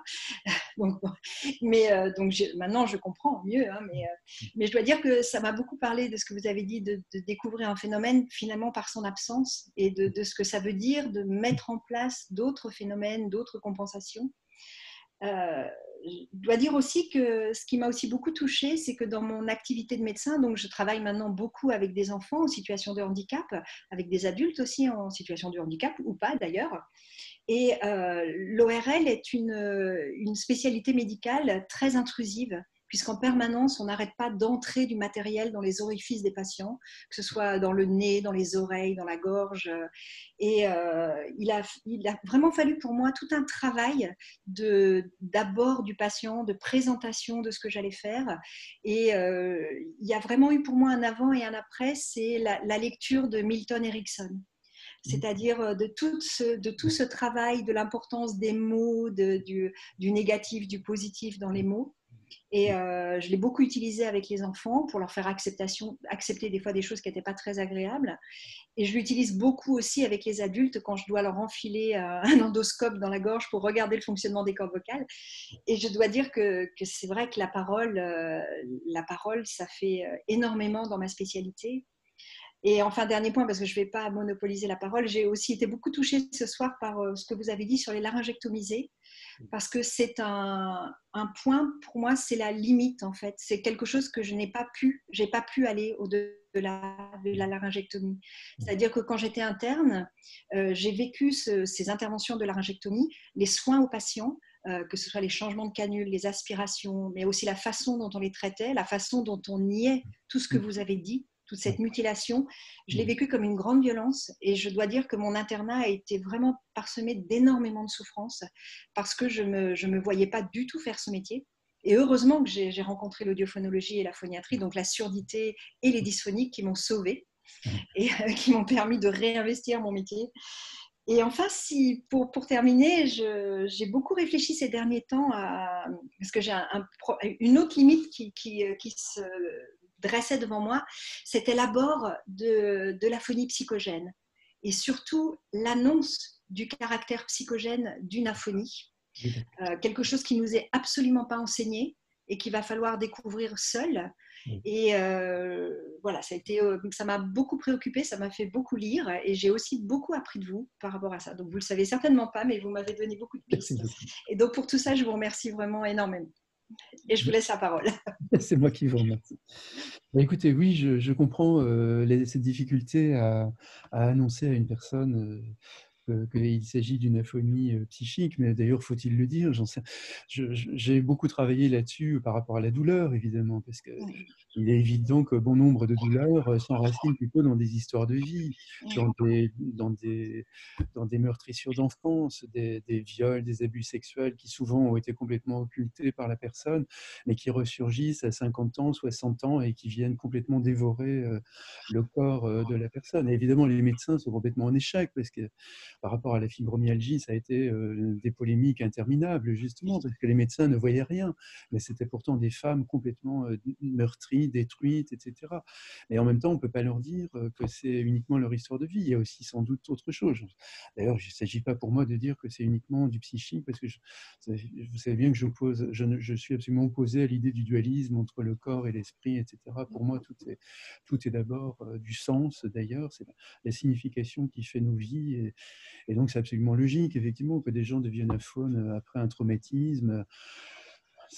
Mais en même temps, c'est sûr que quand vous dites à une personne douloureuse chronique que sans doute c'est dans son histoire qu'il faudrait comprendre, qu'il faudrait agir pour qu'elle retrouve un goût de vivre et une disponibilité avec son corps, elle ne vous en donnera pas. Donc, il y a un travail d'accompagnement, un travail de. J'aime aussi souvent dire, par rapport, par exemple, puisque j'ai beaucoup travaillé avec les adolescents sur les conduites à risque, pour dire à un adolescent je t'ai compris, c'est le perdre instantanément, évidemment. Donc il faut trouver les biais, il faut trouver le mine de rien. Voilà, c'est la formule que j'utilise presque toujours quand j'interviens sur ces thématiques-là. Il faut, mine de rien, donner à l'adolescent, par exemple, une information majeure. Mais pas comme si on s'adressait à lui, comme si en passant, tout d'un coup, une idée nous passait par la tête, ou bien ça nous avait rappelé un truc qu'on avait vécu soi-même, etc. Puis voilà, il faut l'interloquer un peu. Et donc, je pense que c'est ça la manière de s'y prendre. Enfin, moi, c'est comme ça que j'essaierai de m'y prendre dans votre situation, mais en sachant qu'effectivement, c'est pas des choses faciles à entendre. Alors, moi, j'en suis arrivée vraiment après beaucoup de réflexions et de réflexions notamment avec mon mari qui est psychiatre, donc ça aide quand même d'avoir des discussions devant le souper. Mais voilà, moi, j'en suis arrivée où je dis que déjà, c'est pas grave, et tout ce qu'on a fait auparavant, ça n'a pas été fait pour rien, parce que ça a permis d'éliminer quelque chose qui n'est pas grave. Ça, c'est la première chose que je dis. La deuxième chose que je dis, c'est que ce n'est pas parce que c'est pas grave que ce n'est rien. Voilà. Et que, que la voix, comme vous l'avez dit, c'est une espèce une zone entre le corps et le psychisme, et que les deux vont parler au travers de la voix. Et que probablement, il y a quelque chose de l'ordre du psychisme qui joue, mais que c'est une vraie pathologie. Que ce n'est pas parce que ça vient du psychisme que ce n'est pas une pathologie. Ça, le symptôme est bien réel, oui. Voilà. Et alors là, souvent, le problème, c'est l'introduction de la psychothérapie ou du psychologue. Et là, moi, je suis vraiment humble en disant que moi, je ne suis pas formée pour ça. Je peux pas les aider sur ce plan-là. Et donc, je pense qu'un psychologue ou un psychiatre les aiderait beaucoup mieux que moi, mais que moi, je vais continuer à les voir. Parce que le symptôme, c'est d'abord un symptôme vocal. Absolument. Et donc là, je m'entoure effectivement de l'aide de mes collègues orthophonistes qui, contrairement à ce que pensent beaucoup d'ORL, sont à mon avis fondamentales parce que le symptôme est vocal. Et donc, l'aide, c'est là qu'il faut la donner. Même si j'ai aussi conscience que l'objectif, c'est pas forcément de les guérir de leurs troubles. Non. Parce que vous avez, je pense, lu beaucoup Lucien Israël comme moi et ses travaux sur l'hystérie et que finalement, c'est vrai que ces femmes tiennent plus à leur aphonie qu'à leur propre vie. Absolument, tout à fait. Et donc, il faut les accompagner, mais pas les abandonner. Non. Et donc, je me trouve là dans un équilibre qui maintenant ne me met plus mal à l'aise. Donc, maintenant, ça va, je suis à peu près apaisée dans ma façon d'agir.